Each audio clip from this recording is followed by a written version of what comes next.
Hello, everyone. I'm so glad to be here today. So today we're going to be talking a little bit about setting up SDR teams on HubSpot. We got some real experts in the studio today. So personally, I'm very, very excited. This is a good topic to talk about because I feel like SDRs and SDR teams are very undermanaged, and the setup systems that are put in place for them are not always optimal. Personally, I've seen that SDRs are kind of that bridge between marketing and sales that are kind of managed by marketing, kind of managed by sales, and kind of managed by no one. So, for that reason, us at Whistle, we started a SDR agency, and we're really excited today to talk to HubSpot experts like Conor, Tom from qbiq, who's running customer success, and Kirsten from Whistle. So I'll introduce myself just a little bit. I'm Yonah.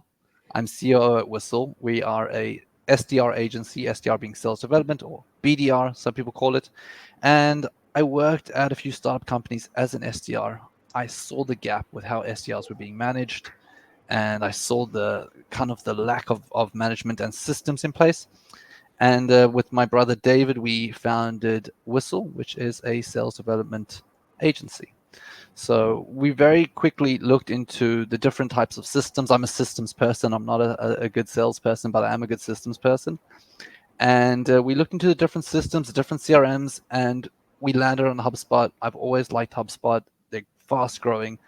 And we decided that HubSpot is the best tool for our clients. So how we work within Whistle, we work within our clients' CRMs, and we realized very quickly that if our clients aren't set up with the correct CRM, then we won't enable the SDRs. And when we do actually have successes, book meetings, earn money, we actually won't even be able to track it. So we very quickly realized that we have to set up HubSpot correctly for our clients. And that's when we started also doing RevOps. And that's where Kirsten involved. So that's a little bit about what we're doing today, what we're talking about. I think it's a topic that everyone's going to enjoy. I'd like to introduce Kirsten, who's the head of RevOps at Whistle, who's going to be telling us a little bit about some common mistakes. Kirsten, would you like to introduce yourself? Tell us a bit about your experience. Sure. Thanks, Yonah. And Tom, Conor, thank you so much for being here as well. So I started with Whistle probably, I think, 3 years ago now. And really, I come from a web development background, having owned a web hosting company back in the day. And then quickly transitioned over to RevOps, as Yonah's mentioned. And luckily, because we do work within our client CRM, we got pretty good at setting things up and also realizing where there are gaps. And that's really where the RevOps experience came from, is just pretty much looking at our SDR clients, where we want to see or what kind of metrics we want to see. And then that allowed us to set up a few cool things. And that's really my background. Thanks, Yonah. No worries. So, Kirsten, I wanted to kind of ask you, what are some of the common mistakes that you've seen clients doing? Like you've obviously seen, you've taken some systems and built them out from scratch. A lot of startup companies have nothing set up, and some startup companies have started at the beginning and then got a bit messy. What are some of the mistakes you've seen with people misusing the CRM HubSpot? Sure. So the thing that we see the most often, and this really is quite a big pain point for me, but it is the creation of deals happening way too early. So we've even had times where we see an actual prospecting pipeline for SDRs to use, just so that they can drag and drop the deal from one stage to another. And of course, that causes quite a lot of issues because we're missing on a lot of information on the contact level, on the deal level. And also, of course, later down the line, if you get an investor in and they say you've got 1,000 deals in your pipeline and 900 of them are in closed lost, there's going to be a few alarm bells ringing. And the biggest reason we think this is happening is because people just don't know about what you can do on a contact level. There's things like lifecycle stage, there's things like lead status. Of course, we can call from HubSpot as well these days. And this is a lot of tools that one can use on the contact level before that deal actually has to be created. Okay, I understand. So you're saying HubSpot did almost too good of a job with the deal object, whereas it's just so easy to use that a lot of startups just like to go ahead and do everything on the deal level. So Yeah. instead, what you're saying is you should work on the contact level. Is that the same for sales? So sales teams, should they also be working on the contact level? How does that process work? Well, sales can be kind of a dual role, and so there will be times where they're also doing some prospecting and they also need to work on a contact level. But generally speaking, one wants to kind of decide when a deal is created. This needs to be clearly defined from the start. Um, and this really can either be done via the lifecycle stages, or you can say, okay, as soon as a meeting is scheduled, the deal should be created, for example. Um, and so really what we suggest is as soon as the initial very first meeting is complete, so some clear intent has been shown, at that point we'd say a deal should be created. Right. So ultimately, if there's no dollar value, if you're not sure it's an actual opportunity, don't create a deal. That's simple enough. Exactly. And that's exactly when you should be leveraging some of the things that you get on a contact level, things like lead status, sequencing. I can maybe even go through what we generally use in our lead statuses, and what that actually means, because as I mentioned, a lot of people don't know that these things exist. And so generally speaking, if a new lead comes into the system, we'd like for their lead status to be new. As soon as there's any sort of contact being made by the SDR or any attempt of contact being made by the SDR, we'd set that lead status as attempted to contact. And then you can go into different ones. You've got things like meeting scheduled. So of course, when a meeting is scheduled, you've got things like interested. They said that they want to talk about it, but now's not maybe a good time. Reach out to them a bit later. And that actually leads me into task management.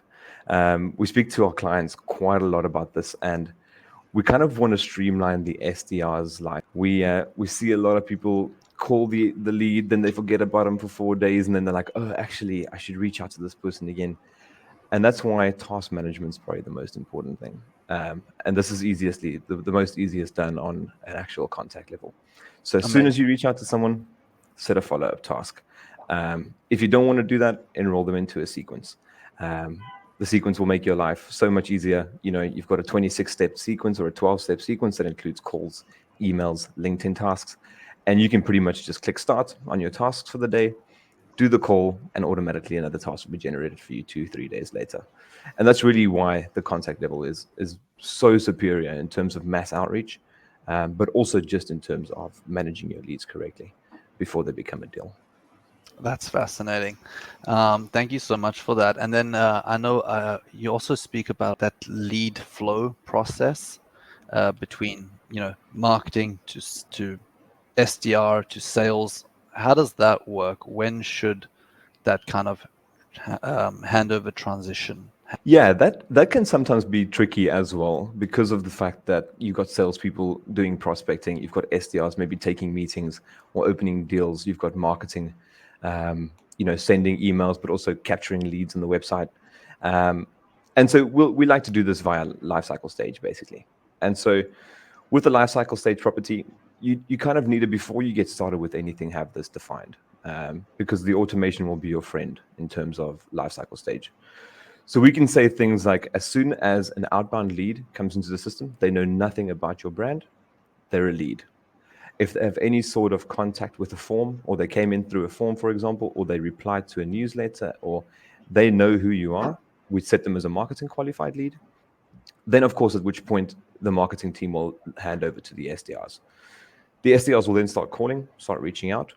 And as soon as a meeting is booked, they'll be marked as an SQL automatically. Luckily, HubSpot have these cool little properties, things like dates of last meeting book tool. So we can actually see when meetings are being booked and automate that lifecycle stage that way. And then, of course, if that meeting goes well, a deal will be created, at which point HubSpot will also mark that lead as an opportunity. The reason why the lifecycle stage also becomes really important is because you can then have a look at where you're losing your leads, at what stage. Are we losing a lot of our leads to being unqualified in the lead stage? Or are a lot of our leads that are being set as marketing qualified leads also being unqualified? Should we add more properties into our forms so we can do some lead scoring, for example, from the get-go, and then maybe base the lifecycle stage of that? And so, the lifecycle stage will determine when marketing hands over to the SDRs, and of course, when the SDRs hand over to the sales team. Right. And of course, that's also true in Tom's case, where sales will then hand over to customer success, take it another step further. Amazing. So the life cycle stages that HubSpot, this property that HubSpot created, is ultimately just a way to track the funnel, right, at the end of the day. And the business goal is to earn as much money as possible. And Exactly right. there's always going to be that the leads going through the funnel, and it's going to get less and less. And you just want to make sure that you're relieving those bottlenecks. And through HubSpot automations and so on, you're able to do that. Is that correct? Exactly right. I mean, what I always to try and make it a little bit easier to explain what lifecycle stage is, I always just tell people that it is, imagine your deal funnel goes from meeting booked up until closed one. This is basically that, but on a contact level. And then the lead status would be something even more granular than that. You know, are they in progress? Are they meeting scheduled? Are they unqualified? Another thing maybe to mention there is to then also have properties dedicated to saying why they were unqualified. If you've got a lead that's in the lifecycle stage opportunity, for argument's sake, there's a deal that's been created, they've shown some intent, but now all of a sudden they're unqualified. We need to understand why they're unqualified. And this is why we create a property called unqualified reason. We'll make this dependent as well. So if the lead status is set to unqualified, then it requires the sales team or the SDR team to select a reason. And this is really important because we'll have things that range from, let's say, no budget, or they could be a competitor, or they're not a decision maker at that company, for example. And there needs to be actions taken from every single one of those unqualified reasons. If it's bad timing, for example, of course, there needs to be a task for 6 months from now to reach out and have a look at, can we maybe re-nurture this lead. Okay, amazing. And those tasks can all be automated within HubSpot as well for follow-up. Of course, there's lots of work that goes into setting up these systems to, be automated, but at the end of the day, it's worth the initial setup effort. Yeah, it's really just making sure that all your automations work together and not against one another. One can very easily overcomplicate your CRM when it's not actually supposed to be. And we try and keep things as clean as possible, but also as automated as possible so that we don't have SDRs having to go back and change things. And this also, of course, plays a big role in the reporting at the end of the day. If you don't have accurate data, you can't have accurate reporting. And of course, if you don't have accurate reporting, you don't know what's going on. And so it all kind of plays a part, small little gears, but in a big machine.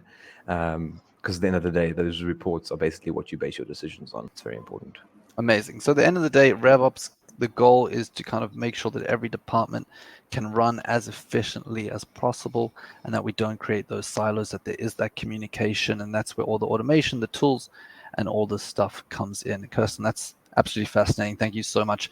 Conor, Amazing. I would love to ask you a few questions, understand a bit more. If you wouldn't mind just introducing yourself, tell us a bit about your experience with HubSpot, and then, just walk us through some of the customer journey and the HubSpot journey with us. Yeah, for sure. So hello, everyone. My name is Conor. I'm from HubSpot. My role at HubSpot is I'm a partner development manager. And what that is it's a fancy word basically for somebody that supports HubSpot's top partners. So one of which is Whistle. So yeah, really my role at HubSpot is to manage the relationship between Whistle and a number of other partners across EMEA. And just manage that relationship between HubSpot and the particular partner.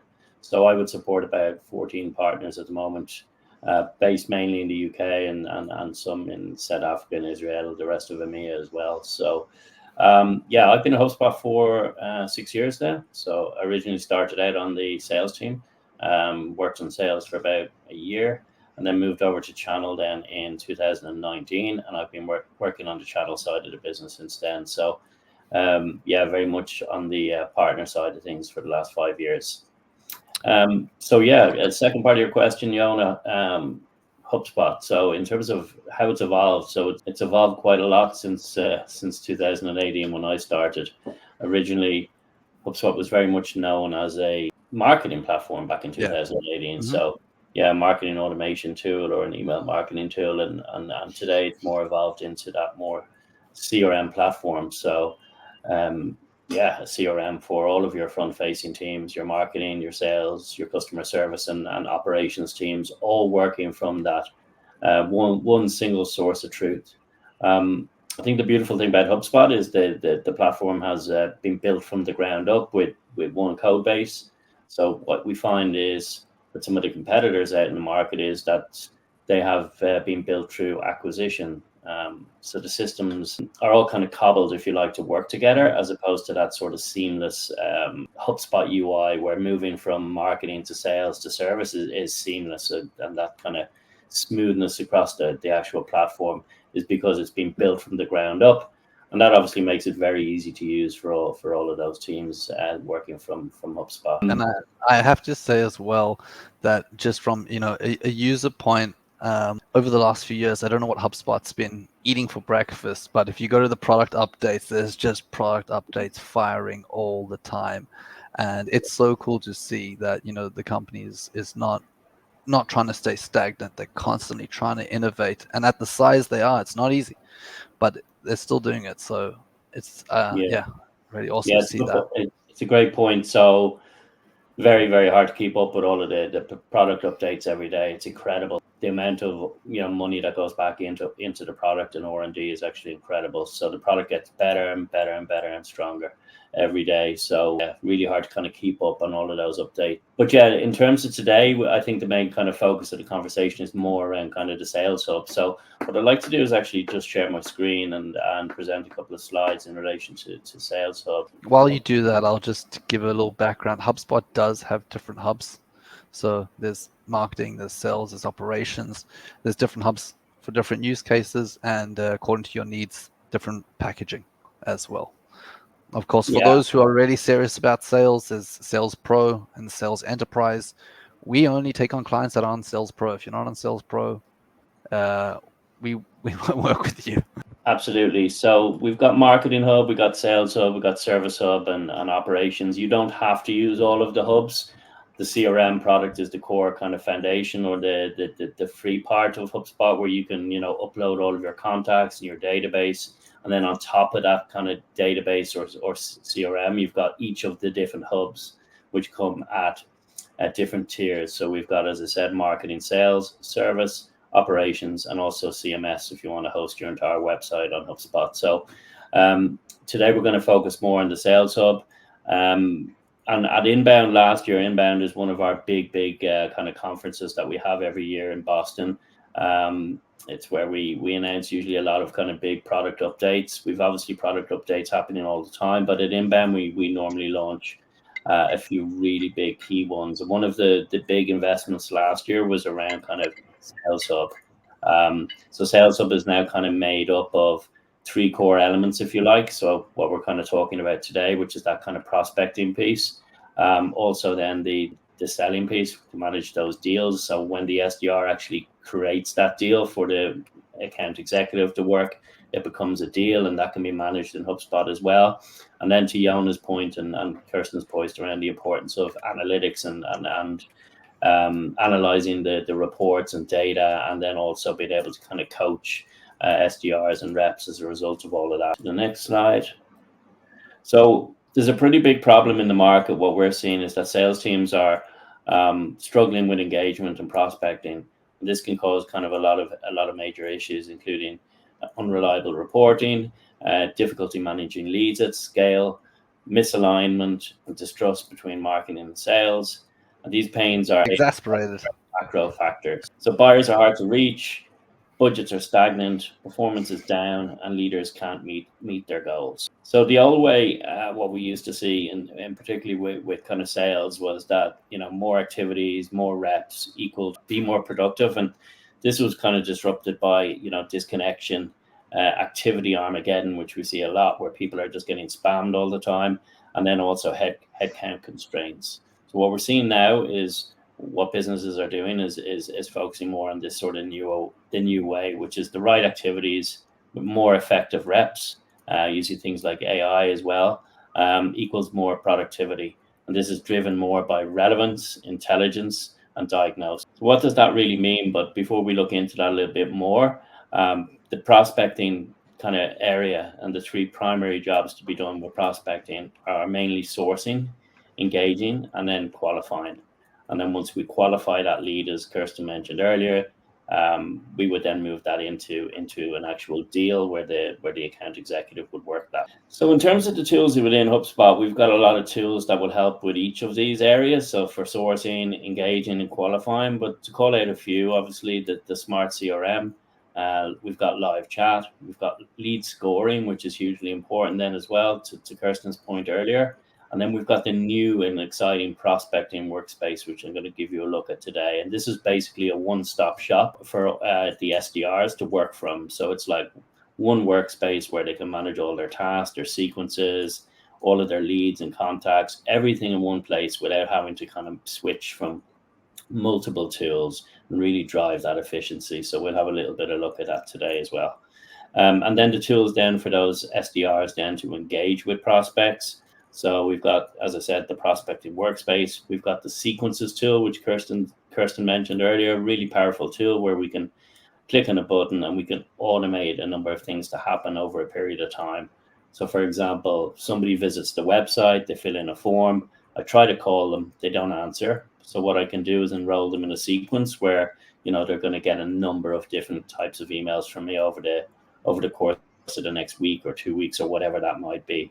The great thing about sequences is if the person replies to an email or if that person books a meeting with me, automatically that sequence will break as well. So it's a really useful tool for reps, for SDRs to be able to just click on a button and know that contact is going to be continued to be contacted over the course of the next week or two. And also to Kirsten's point, sequences don't have to be just emails, so they can also be a number of tasks. So we could have an email going out, today, and then we can have an automatic reminder to give that person a call again in 2 days' time. So it's really just to make those SDRs more productive, make sure that nothing slips through the cracks, and just ensure that we're doing our very, very best to drive that meeting with the actual prospect. That's also, sorry to interrupt, but that's just such a great point that I would like to just reiterate is the multi-channel approach to SDR. How important it is to use phone and email and LinkedIn and all the different tools that we have, because often when someone doesn't answer on email, you can phone and you can say, hey, you may have seen my email, or hey, I messaged you on LinkedIn, a message, hey, I tried to call you. So we find that this definitely boosts rates in which you can book meetings and create opportunities as well. Absolutely, 100%. We need to be trying them across multiple channels, multiple touch points. People are busy. They tend not to respond to the first email. Certainly if we're trying to contact C-level in particular, multiple touch points, multiple channels is normally what will drive those meetings. So we then have things like the calling tool, the task management tool then as well, which Kirsten mentioned. And now we focus on a lot of investment in terms of AI as well. So from a marketing and sales perspective, HubSpot is like a thought leader. We're really getting ahead of the curve here in terms of AI, where we can, get AI to, put an email together very quickly for me, and we can edit it and things like that as well. So there's going to be a lot more to come in terms of AI to really help SDRs be that more productive as well. And then around kind of the qualify piece. So we've got a really cool tool in HubSpot called Playbooks, which is really cool if you're, ramping a new team or you've got new people starting in the team. So we can surface kind of like prompts for SDRs, for salespeople to, ask specific questions, qualify leads. So really good tool within the platform to be able to help people ask the right questions, ensure you ask the right questions, follow, particular processes, whatever that might be. So the Playbooks tool is really great tool for that. We've got the handoffs, which is just handing off those leads, as Kirsten mentioned earlier. We've got meeting scheduling. So, an SDR can easily book a meeting into an AE's calendar in HubSpot. Or we can send a meetings link to an actual prospect and they can book time and see when we're free and book time with us. Again, this is quite similar to something like Calendly, but is all part of the HubSpot sales subscription. So why do people even need sales engagement software, and what pains does Sales Hub address for our customers? So offering proof points along with a solution. So in terms of some of the proof points here, you can see 26% shorter sales cycle after 1 year using HubSpot. We can see an 18% increase in average deal amount after 1 year.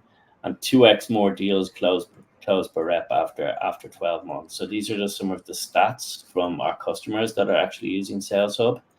And we have some examples across different tiers, which I'm not going to focus too much on right now.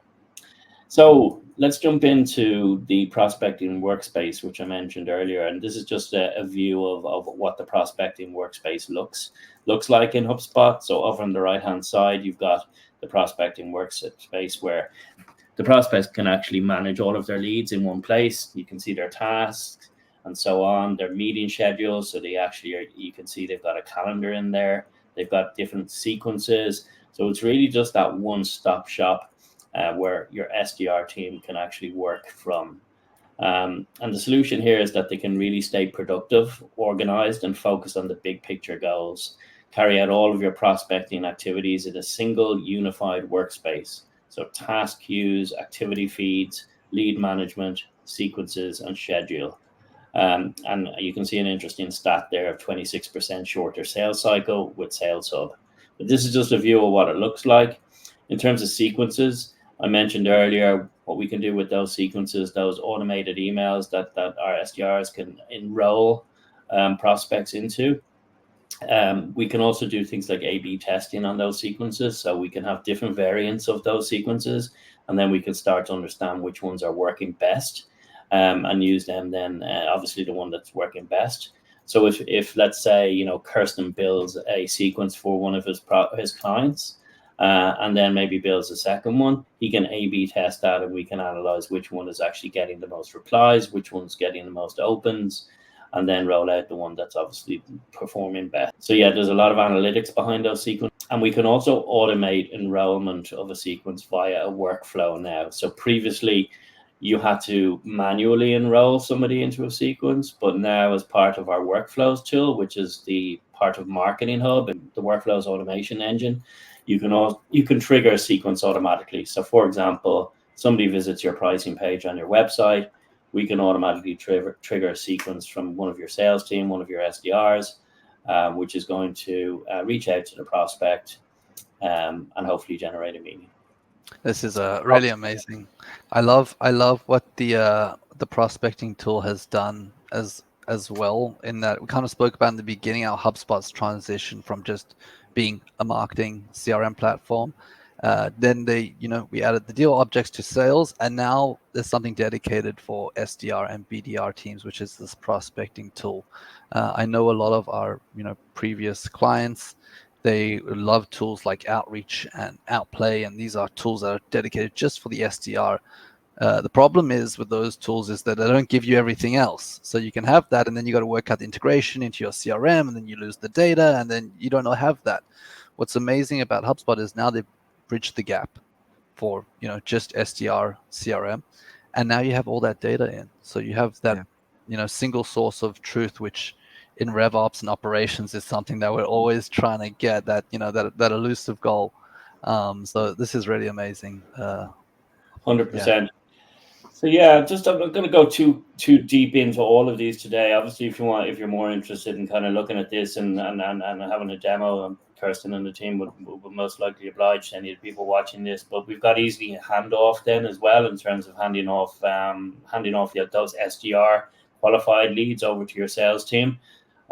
So marketing to sales handoffs, we can create conditional redirect rules within HubSpot forms to automatically route leads, something that Kirsten mentioned earlier, and then sales to sales handoff. So we can even do round robin over leads evenly across your team to give credit to the reps booking and hosting the meeting. So really seamless lead handoffs, which is hugely important, which we see a lot of teams struggling with, and a lot of friction across different businesses when we speak to them. And just HubSpot makes that kind of handoff a lot easier. We mentioned things around AI as well. So as part of our prospecting tool now, we now have AI. So you're able to leverage generative AI to write better and more relevant sales emails faster. So again, this is something that we're constantly improving. And then Kirsten mentioned the importance of this earlier, which is really being able to understand what's working, what's not working.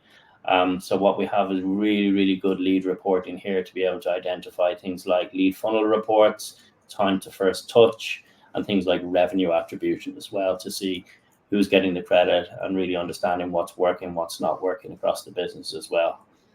Playbooks, which I've already mentioned, these are those kind of prompts within the CRM. So I'm on a call, I can, if I'm having like a connect call or a discovery call or whatever that might be, I can open up the playbook relevant to that type of call. And basically within that playbook, I'm going to be prompted to ask certain questions and capture certain information from the prospect. And then as a result of that information being captured, we can then log it automatically against the contact record. Or we can even go that one bit further, and we can actually push that information into properties on a record as well, to really capture that data for enrichment purposes as well. Personally, we've seen a lot about. Sorry, I had to talk about playbooks as well. Yeah. Because we've seen, in Whistle, we started using playbooks as well for our sales team. And a good sales rep hates systems, right? They love people that hate systems, and they don't want to necessarily follow process. And it's hard to, as RevOps and ops, that you constantly trying to remind them, update this, update that property. And what the playbook does is it makes sure, the sales rep is asking all the right questions. That's useful for the marketing team, for the SDR team, for the sales team, for customer success, and getting all that information down so that you can then ensure that you close the deal and that you're bringing in qualified leads. So we've seen a lot of value out of the playbooks function as well. I wanted to kind of add to that as well, if that's okay, Conor. 100%. So I suppose in terms of Sales Hub will help you quickly connect with prospects, team members, and subject matter experts with things like connected inboxes, native calling, live chat, mobile prospecting tools, and more. Save time and improve productivity with automated sequences, meeting scheduler, workflows, and manage it all in a dedicated prospecting workspace.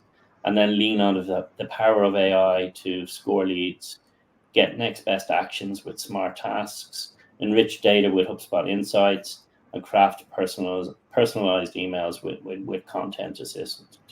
So one thing I want to mention just in before we kind of wrap up on the HubSpot, and this is just a very light kind of demo of some of the key features of the Sales Hub and Prospecting Workspace, but for those customers that are potentially using Salesforce as their CRM and maybe there's just no opportunity for them to move off Salesforce as this CRM. I see sometimes companies a little bit more reluctant to move off, maybe for whatever reasons they're tied into Salesforce, they don't want to move off it. We have a lot of customers that are currently using Sales Hub alongside Salesforce because of that native integration. So for those SDR teams, it might prove more effective for them to actually work out of HubSpot and manage that kind of prospecting and just to get qualifying those leads and reaching out to those leads within HubSpot. And then once they become a qualified conversation or an opportunity, then that deal can be pushed across into Salesforce. And just to kind of call out that HubSpot has like that native integration. It's plug and play, easy to build. And it will just push and pull data both ways and easily create deals across in Salesforce. So we do have a lot of customers that are actually using Sales Hub alongside Salesforce. Just worth calling that out as well. But that pretty much just wraps up my presentation. Yonah, I'll hand back over to you. Thank you so much, Conor. That was absolutely fascinating. Thank you so much for sharing. It's really amazing to see the transition that HubSpot's made, that journey from marketing CRM all the way to what it is now, and how finally there are CRMs out there that care about the SDRs and BDRs and people understanding just how important prospecting is. I know you spoke a lot about inbound, not necessarily meant to mention outbound, but outbound's not dead. Outbound's still very much alive, and it's one of the best ways. It's the cheapest way. The ROI is the highest on outbound. So it's the brunt work, it's the grunt work, it's the stuff that no one necessarily likes to do, but it still works. And the phones aren't dead either. So those out there who think phones are dead, data doesn't say so, right? Cool. So thank you so much for that, Conor. That was really, really fascinating. I think it just to add on to your point there, I think the phones certainly aren't dead, and I think it's a combination of all channels, which we talked about earlier. So, it can be just that persistence from an SDR, maybe that's reaching out on LinkedIn, that's sending emails, meaning from the emails, with research-based emails over maybe through sequences or calling. I think it just needs to be a combination of all channels. And I think somebody is more likely to have a phone conversation with you if they've maybe received 1 or 2 emails from you before that as well. It certainly just makes that call a lot easier. So yeah, 100%. And, something that our sales team are big on as well at HubSpot, which is reaching out over the phone. And it certainly isn't dead. I think during COVID, we saw a little bit of a decline, obviously, because people weren't working from the office and they were working from home. But it seems to be certainly back up again where people are reaching out a lot more on calls. Yeah, I know this isn't necessarily to do with today's topic, but it's just such an interesting thing to discuss with, AI and the ability to kind of automate email, the ability to automate LinkedIn. Even though LinkedIn's doing everything it can to block those automations, we still see tons of LinkedIn automations. But phone calls, I know there's tools that are trying to get there. I don't think they're there yet. I'm not sure if they will get there. Maybe they'll get there in a couple of years. But phone calls is the place where that's where human interaction is still needed, and that's where your SDRs are most likely going to provide you the most value. So, side point, but very interesting topic for maybe another time. But thank you so much for that, Conor. Tom, I'd love to move over a bit to you. I'd love to understand a bit about qbiq, what you do, how's your journey been through managing your team, and how customer success falls into this whole system. So first thing, thank you for having me here. So I'm Tom. I'm leading the customer success team at qbiq. qbiq is a PropTech, property technology startup that is rapidly growing. And as part of my position here, during the last year and a half, I had a chance and the opportunity to be a part of building most of our customer-facing processes, so the customer journey. A privilege of being in a small startup at this stage and having the ability to build the processes or be involved in building the processes from start to ending, because I think there is like a butterfly effect from the first engagement with a lead, with a prospect, to the way and the type of customers they will be, how happy they will be, how good of a fit is our product to them. And I think it's a very big and holistic picture, and seeing it from the beginning to an end has such a unique value. So if we look at the start, I really connected to a lot of the stuff Kirsten said, because when I started here, we had a very generic, high-level process for our SDRs and sales team.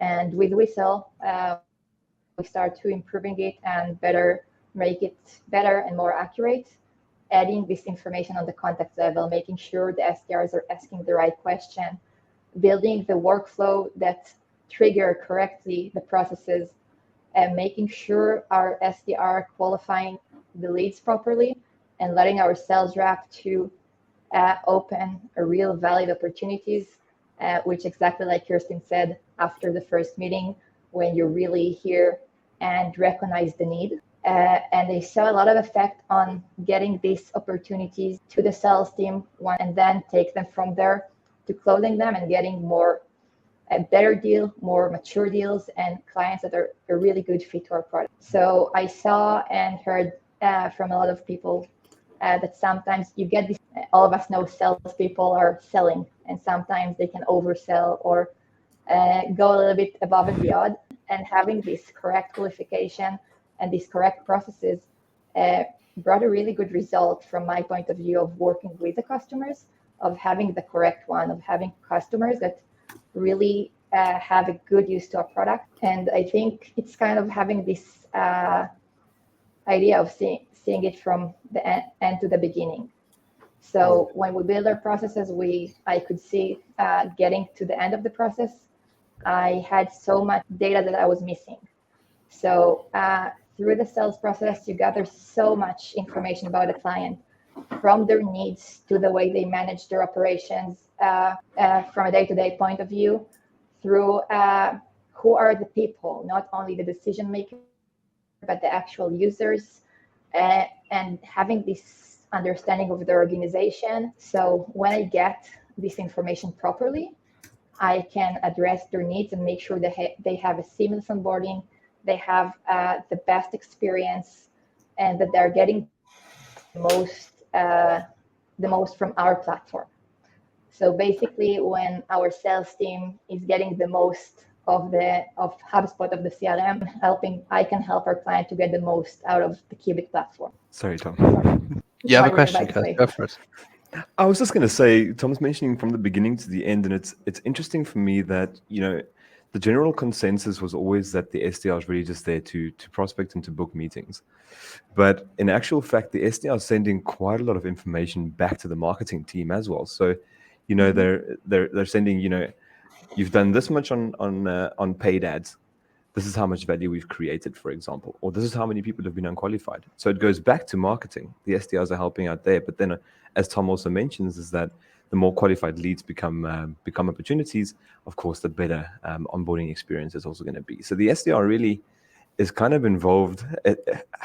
I don't want to buff them up too much because they're really quite cheeky, some of them, but they're really kind of on the ground doing all the nitty gritty to give marketing the information, to give sales the information, of course, to ensure a kind of a smooth onboarding experience. That's such an interesting point, because I remember when I was an SDR and all of our prospects were all saying, "Do you have accounting?" Like, this was a specific tool within the software, and they said, "Do you have accounting?" And we didn't have accounting at the time, and we kept saying to the product team, "Guys, everyone wants accounting. They want accounting." And I now see the company I used to work for now integrated accounting, and they're doing fantastic. But it took a long time. And had they just listened to the SDRs from the beginning and understood that SDRs not necessarily about just creating value with dollars, but also creating value with understanding the product, they would have been much more successful. So this kind of goes into, Tom, you can speak more about customer success, I guess, but it goes to kind of seeing everything in the bigger picture and bridging those silos, making sure that everyone understands the main goal here. Yeah, I think it's really helping everybody get aligned and getting on board and understanding that obviously our goal is to make every prospect a client, but how important is to get the correct client, and how the SDR also has a part in making sure we get the correct client, in giving my team the correct information. Because at least in our case, the sales rep work on the contact level, but they focus more on the deal level, while the SDR actually work mostly only on the contact level. And the information they gather from their initial calls, from the information they input into the contact records, helps not only the sales rep, but helps me to get them to understand and to get to know them more on a personal level. So when I get to the first call with the client, with anyone that have went through a communication with our team in any way, I can know what they've been through. I can know how their journey looked till now, and I can take this data and learn about this client. But more importantly, I can start building insights about types of clients and type of persona based on their role to their line of business, because qbiq works with a lot of different clients. So all in the real estate field, but we work with landlords and brokers and architects. So we have very diverse audience. And obviously each client has their own needs, but even with each of these industries, each person have different needs. So getting this data taken into record correctly allows us to learn. So basically data is the building blocks of insights. So if we don't have the correct data, if the sales team does not gather the correct data, I will be just hanging there trying to ask all of these questions and trying to guess, like, for each client, what would be the best practices. While once we gather this data, we can start analyze it and understand, okay, obviously which client convert better and which strategies working better on specific clients. But from the customer success point of view, we can start see what is the feedback about the product. Like you said, the SDR said this and that feature is missing, but also see and learn from each prospect what are the most relevant features we have and what features brought value to different clients from this line of business, and know how to address them better, both in the sales process, but also from the onboarding process, and focusing really on what each client needs without being this past asking 1 billion question and being very repetitive and going through the exact same questionnaire with each client. That's fascinating. And then, Tom, when you do figure out an insight and you see something specific to a specific industry or a specific client type, as customer success, how do you then go and relay that information over to the marketing team or the product team or the sales team? How do you get that information across? Is there something that you guys do internally within qbiq that allows you to create that perfect flow? So I think nothing is perfect, especially in small companies that go through such a massive growth like qbiq. Yeah. We always try and get things a little bit better, and I think that's a lot of what we did, and the infrastructure we built with Whistle in our Hubspot. But the way we currently do it is we work with the reporting, we try to get the insights and then just connect them, give feedback back to the marketing team. Like Kirsten said, these leads are converting better, these leads are now qualifying these ads, see which lead sources are working, which lead sources are not working, which ads are working. And kind of same from my point of view, I see which client are getting more added value, which client are staying and expanding as a client, and which clients do not find a lot of value in the product or does not happen or just not satisfied with the product. This allows, first of all, it goes back to the marketing team to know which type of clients to target, because if we see specific clients are having a lot of value in their product and staying with us, growing with us, we know we have additional value to these clients and we can focus on them. So it's like a flywheel that go from one end to the other. Everything is very related and connected to each other. That's amazing. And then when you get a piece of information like this, is it like ad hoc that you will just message the head of sales or something, or do you guys have like weekly or monthly meetings where you all relay your findings? So first of all, we have some conversation within the team, which go more on a weekly basis. We first of all try to see the insight and see how they're helping with the customer success, to understand if it's something we need to improve or something that is bigger than our team, if it's something that is related to the sales team or to the marketing team. And then we have a monthly meeting with the different teams where we connect, where we share our insights, when we share any data that is connected to these insights, to make sure we not just bring ideas, but we bring ideas that are backed up with data. For each different department, do you then have your own dashboard? So the SDR will have their main KPIs on a dashboard, sales team will have their KPIs on a dashboard, and then of course customer success as well. All right. So to be honest, the customer success side is less on HubSpot report, but we have internal reporting we use for the customer success team. But the sales rep and the SDRs rep have different dashboards, different KPIs, because their processes, their goals, their behaviors and the behavior that are expected from them are different. They need to be measured differently. So if on the SDR level, I'm expecting to see a lot of calls, a lot of emails from our sales reps, I also expect to see a lot of meetings, not just call and emails, but actually talking, seeing, connecting, getting to know the prospect on a much deeper level. Well, fascinating. Sounds like you may have a little bit of work to do with HubSpot and customer success there, if you are planning on getting the system on it. Yeah, we're considering it. Let's see how it goes. Let's see how it goes. Amazing. No, I think that was really fascinating. I think it's so important to understand, with customer success, the end goal. And I guess this goes a little bit to the topic that I'm happy to speak a little bit about, which ultimately is analyzing the right metrics. So Tom, you spoke a lot about data, and you spoke about measuring data, right, and making sure all the data is accurate. Personally, I can completely understand that struggle. My issue is even when you have all that accurate data, is trying to understand, what data should I be measuring?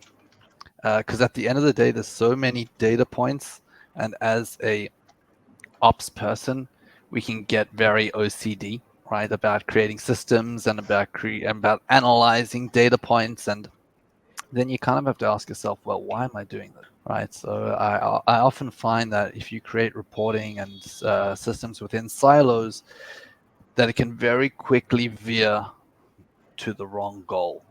And you can end up just creating data for data purposes, or systems for system purposes that maybe never needed to be created in the first place. There's actually a famous saying that I love. I don't know if you guys have ever heard of it, but it says the only thing worse than doing something wrong is doing something right that should never have been done at all. So that's one of my favorite, and I try to keep that like front of mind, because I get so hyper focused on certain things, and Kirsten can attest to this. Yeah, Kirsten's laughing because I pulled him through all of my little tasks, that I forget to zoom out and look at the bigger picture. So I think it's important, and I'll stick specifically to SDRs to talk about kind of the main reporting and the main things that you should manage when managing SDRs. Let's talk about, a simple dashboard.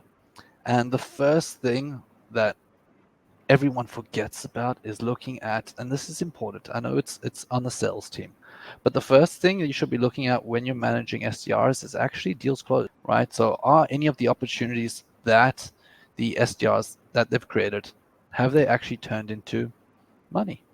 At the end of the day, the goal of a company, everyone knows, is to earn money.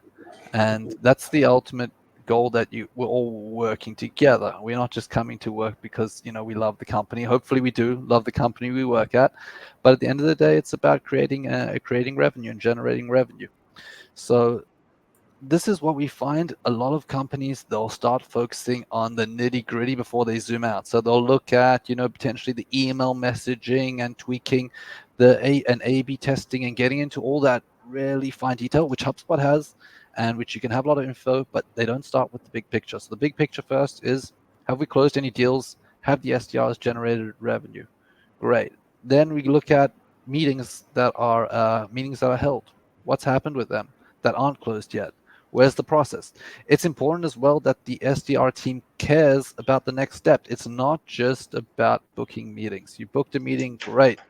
Now, if you really care about what you do, follow up, find out, has this meeting closed? Is it next steps? If it has closed, then let's go celebrate together. I remember when I was an SDR, we'd have a good relationship with the sales team, and whenever a deal closed, we were super happy because we knew that actually was the end goal of at least our step, right, within the funnel. So then look at, so we spoke about closed won deals. Then we look at the meetings that are, that have been held. And then we look at, the meetings that are booked. How many meetings have we booked? Where are they coming from? And then we get into the nitty gritty. So always start with the goal and then go down. And the nitty gritty involves each channel and tackling how can we better perform in that channel. So if it's phone calls, right? Ultimately, what you want is, Kirsten, you want to say something? Sorry. Yeah, sorry, I just wanted to add on to basically what you're getting to, but it's really about setting your goals, right? I mean, I've seen a few of my clients complaining, our SDRs are making 60, 70 calls a day, but we're not getting any results from it. That's because the goal is incorrect. Your goal shouldn't be to do 60 calls, it should be to have 10 meaningful conversations rather, because you can tell anyone, hey, Yonah, go make 60 calls for me quickly, and you could make the call, hang up immediately, and it'll count towards your call, right? But it doesn't really mean anything. And so I think, as you said, you should maybe zoom out, not look at how many tasks someone's doing, but how many meaningful outcomes are they actually getting from those tasks, right? And have that be the goal instead. 100%. I think that's actually one of the things. I think that's one of the things we changed in our process that I really liked. Instead of just looking at how much meeting booked by an SDR, is actually how much meeting were qualified and how much meeting were unqualified and why. Because once you see the number, it's easier, the bigger, the higher view, it's easier to try and dig deeper to the reason we got to this point. Look at the deals that were qualified, look at the deals that were unqualified, and look at the metrics that brought us there. So what action have we made on the deals that were on the meeting that were qualified versus the meeting that were unqualified? Yeah. If it was an SDR mistake, he did not ask the right questions, or was it something we didn't think about? The SDR follow the playbook, follow the protocol, follow the process, but our process is wrong. I think looking at this picture allow us to really understand what are the nitty-gritty, the small question we need to ask ourselves. 100%. I think, yeah, that's so important. And it's always important to zoom out and look at the goal and then zoom in. For example, like on the other hand, you can have qbiq. There's demand for the product, and people are buying and booking meetings. But we've had clients that we've managed to book meetings for, and we booked a lot of meetings, but then nothing happens, nothing converts. And if nothing converts, we've worked with 200 plus clients now, and it's going to happen, nothing converts, and then the contract ends. They're no longer, they leave us. And that makes sense, right? Because at the end of the day, it's about creating that revenue. So I think when you look, I don't think it's unnecessary to go into the nitty gritty. I think is necessary to go in deep dive, but those questions become more relevant when things aren't working, than when things are working. So when things are working, focus on the goal, focus on the big things, and you don't really need to make too many changes, right? So if you're booking meetings, people like the product, they're closing the customer success, right? They're staying with you. If those things are working, then you're good, right? Sit back and kind of just let the process keep going. Don't interfere too much. But when things aren't working, don't fix right? what is not broken. 100%. And this is also what we love doing at Ops. We love trying to fix things, even though they're not necessarily broken, but that's very true. But when things aren't working, right, that's when we want to say, okay, let's listen to the phone calls. Let's understand, is there a common objection? How do we get over that objection? Let's look at the email messaging. Let's A/B test, because these are like, now we're playing with the minor percentages. And then you want to look at LinkedIn. You want to say, okay, can we automate LinkedIn? Are we sending too long a message in the beginning? Is it too salesy? Should we just be sending something quick? Should we not even be sending, an intro message at all? So that's when you get down to the nitty gritty, when things aren't working. But when things are working, I think it's always important to kind of just focus on the goals and let the process flow. So and then when you create that dashboard, as long as you create it according to those priorities, you'll see that everything else kind of aligns, and that every department as well isn't working in silos. Because an SDR function, for most SDRs, you ask them what they do, they're going to say, I book meetings, I book meetings, I book meetings. Well, yes, that's what you do, but that's not your end goal, right? And the marketing as well. What do? I create MQLs. I create marketing qualified leads. Well, that may be what you do, but that's not your end goal. And sales, I close deals. Yeah, but do they stay as customers, right? If they don't stay as customers, then, and you're bringing on deals that you're selling them on a product that doesn't exist, or, there may be a bad client for whatever reason, then you're also not hitting your end goal. So I think it's really important that when you go ahead and create a report, a dashboard, that you create it with that end goal in mind. And with that being said, I was just going to maybe add to that as well. The reporting side it can be useful. Obviously, just going back to Kirsten's point about the goal being meetings. But if then we can start understanding, well, it's taking X amount of activities to have X amount of meetings, and then we can even go that a little bit further and understand, well, what percentage of those meetings are converting to deals, and then what percentage of those deals are actually closing to closed revenue, and what's our average sales price. We can really start to reverse engineer everything, and we can then start to understand, well, if we want to grow the business by 2x this year, we then need to do X amount of activities because they're leading to this amount of deals. Do we need to hire more people? And these are the insights we can really take from having all of those reports and access to all of that information. 100%. And it's so good that we have Tom here with customer success, because Tom, you get to see the end product, and then you get to work backwards, right? You get to say, okay, this is where we're getting, the best clients.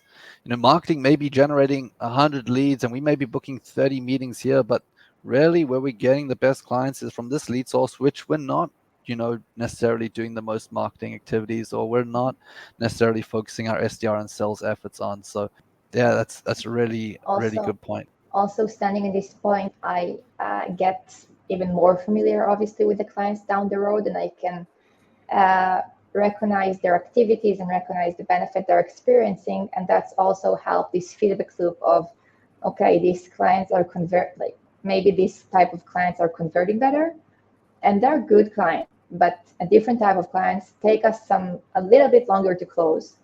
But when they're on board, they're the perfect client. Right. They get so much value. They're so engaged. They're having this amazing feedback about our platform. And then maybe if you look at it as only the sales process, they're not the best investment. But if you look at the process from end to end and really look at their full life cycle and them as a client, you can see they are worth our time much more. Right. 100%, and I think that's a really good point. And I think ultimately what it comes down to is aligning the company with that vision, right? And making sure that we have these different departments, but we all have the same goal, and that kind of breaking those silos of everyone in the department, which is challenging. It's a challenge. It's not easy to do. So I think probably that's probably a good point to end the conversation. And it's been really amazing having you here, Tom, Kirsten, Conor. It's been super insightful. Hopefully our audience will think the same. And yeah, it's been really just a pleasure. Thank you so much for coming.